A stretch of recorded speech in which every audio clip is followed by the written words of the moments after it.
તમે જુઓ ગાઈસ, જંજણિયા કૂવાનો જે કૂવો છે અહીંયા એની સારી એવી માહિતી આપેલી છે.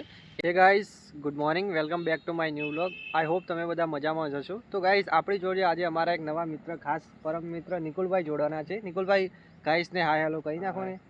Hi guys. હા ગાઈસ, કરણભાઈ પણ છે. તો આપણે આવી ગયા છીએ જંજણિયા કૂવા જોડે આવી ગયા છે જોવા માટે. તો અહીંયા આપણે વિઝિટ કરશું આ કૂવાની અંદર શું એવી ખાસિયત છે. તો ગાઈસ, આ જે કૂવો છે ને પાતાળ કૂવો છે. અહીંયા જે છે ને આખી 365 દિવસ છે ને પાણીનો અવાજ આવતો જ હોય છે. તો ત્યાં આગળ પિન્ટુભાઈ ચાલો આપણે જોવા માટે જઈએ. હવે ચાલો નિકુલભાઈ, આપણે જોવા માટે જઈએ ફટાફટ. તો અહીંયા છે ને આપણે જેવા શરૂઆતમાં આવીને એવી જ અહીંયા છે ને જંજણિયા કૂવાનો જે કૂવો છે અહીંયા એની સારી એવી માહિતી આપેલી છે. પહેલાં જે ઇંગ્લિશમાં આપી છે અને પેલી બાજુ તમે જોશો તો ત્યાં આગળ ગુજરાતીમાં પણ લખેલું જ છે. આ એની પૂરેપૂરી માહિતી છે જે 14મી 15મી સદીનો જૂનો કૂવો છે આ જંજણિયો કૂવો. તો ચાલો તો પેલી બાજુ જોઈએ થોડા. હવે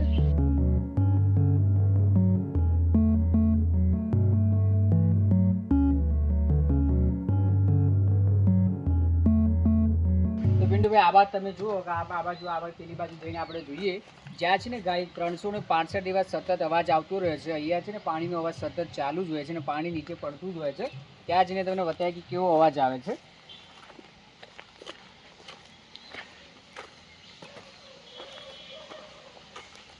તો પિન્ટુભાઈ અહીંયાથી છે ને આપણે પેલી બાજુ થોડા શાંતિથી પેલી બાજુ જઈએ ને પછી જોઈએ ત્યાં. ચલો હવે, કેમ કે અહીંયા છે ને આ કૂવો છે ને બહુ જ ઊંડો છે એમ.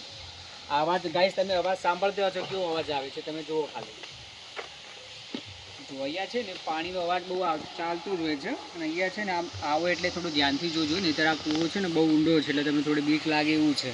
તમે જુઓ ગાઈસ. ગાઈસ જુઓ, અહીંયાથી આપણે ઝૂમ કરીને જોઈએ છીએ કેવું પાણી છે. જો અહીંયા છે ને પાણી કેવી રીતે પડતું હોય છે જુઓ તમે. આ છે જંજણિયો કૂવો વડનગરનો અને આ છે ને 14મી 15મી સદીનો કૂવો છે એટલે વિચારી શકો ગાઈસ કેટલું જૂનું હશે. આના પાછળ કંઈ ઇતિહાસ હશે, વડનગરનો કંઈ જોડાયેલો જ હશે ઇતિહાસ, નાનો મોટો ઇતિહાસ અહીંયા હશે.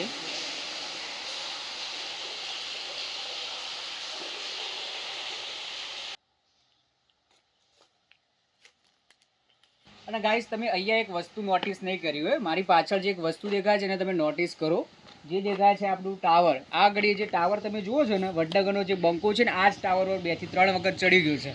એટલે આ ટાવર છે ને ત્યાં જ આ કૂવો આવેલો છે. એની સામેની જે નીચેનો રસ્તો છે ને એ બસ સાઈડમાં થઈને અહીંયા રસ્તો આવેલો છે. તો નિકુલભાઈ ચાલો આપણે નીચે જઈએ હવે. ગાઈસ તમે અહીંયા જો આ કૂવાનું છે ને ઘણી એવી વસ્તુઓ છે. અહીંયા પણ જુઓ કેવી મૂર્તિઓ છે ને બહુ જૂની છે. ખબર નહીં આ કેટલી પુરાની હશે પણ આ કૂવો છે ને બહુ જૂનો જ છે એટલે વિચારી શકો 14મી સદી છે.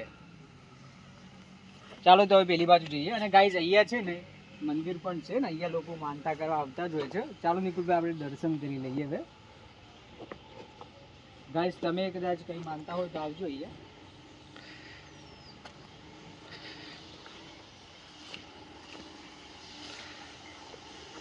તો ગાઈસ, આ બાજુ હવન પાઠ જેવું કંઈ છે. કરણભાઈ, શું છે આ બાજુ? એટલે ભાઈ શું છે તો મને નહીં ખબર, પણ અહીંયા છે ને ગાઈસ તમે જુઓ અહીંયા કુંડ જેવું છે.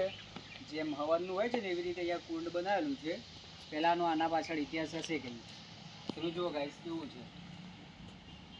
સામે કૂવો છે, એની પાછળ થોડી જગ્યા છે, સામેની બાજુ આવું છે એમ. તો ગાઈસ જો આજુબાજુનું તમે જો આજુબાજુ કેવું છે, આજુબાજુ નોર્મલ ખેતી વિસ્તાર છે. ગાઈસ તો ચાલો હવે આપણે નીચેની બાજુ જઈએ, પાણી બાણી પીએ. હા ગાઈસ તમે પણ ફરવા એટલે પાણી લેતા જાઓ છો, અહીંયા પાણીની સુવિધા ઓછી છે. તો ગાઈસ ગુજરાત ટુરિઝમ સ્પોટ છે એને મારી એક અપીલ છે કે અહીંયા છે ને તમે પાણીની સુવિધા કરાવો, કેમ કે આ કૂવો છે ને બહુ જૂનો છે તો અહીંયા લોકો જોવા પણ આવે છે. તો અહીંયા તમે એક એવી સારી પાણીની પરબ બનાવો જેથી આવનારાને કોઈ તકલીફ પડે ના. તો ગાઈસ, જેને પણ આ કૂવો જોયેલો ના હોય તો એ જોવા માટે કંઈક તમે વડનગર આવો તો ગાઈસ તો અરજમબારી દરવાજા નીચે આવશો એટલે એનું બોર્ડ લખેલું જ હોય છે અને 2-3 બોર્ડ લખેલા છે અને આજુબાજુ 2 ટાવર છે એટલે તમને લોકેશન મળી જશે. શું કહેવું કરણભાઈ? હા ગાઈસ, અહીંયા છે ને તમે જોવા એકવાર જરૂર મુલાકાત લેજો આની, કેમ કે આ છે ને ઇતિહાસ સાથે જોડાયેલું છે એટલે તમે જોવાની પણ સરસ મજા આવશે. તો ગાઈસ, વ્લોગ સારો લાગ્યો હોય તો લાઈક, કોમેન્ટ ને શેર કરવાનું ભૂલતા નહીં હો.